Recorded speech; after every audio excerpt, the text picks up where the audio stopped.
బుధుడు.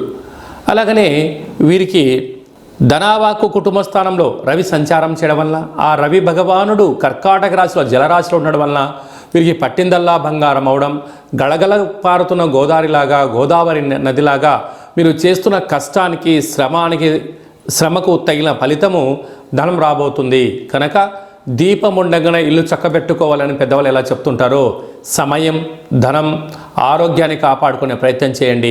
అంతా విజయము మిథున రాశి వారి సొంతం అని చెప్పి గమనించాలి. తృతీయంలో బుధ శుక్ర సంచార స్థితి తల్లిదండ్రుల నుంచి, అన్నదమ్ముల నుంచి, అక్కాచెల నుంచి మీకు రావాల్సినటువంటి తరతరాల నుంచి వచ్చే ఆస్తి మీ సొంతం కాబోతుందని చెప్పి గమనించాలి.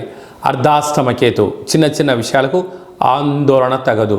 రహస్యమైనటువంటి ధనపరమైనటువంటి వ్యాపార కార్యక్రమాలకు కానీ, ఫోన్ లావాదేవీలు కానీ, ఓటీపీలు కానీ ఎంతో భద్రపరచుకోవాలని చెప్పి జ్యోతిర్విజ్ఞానం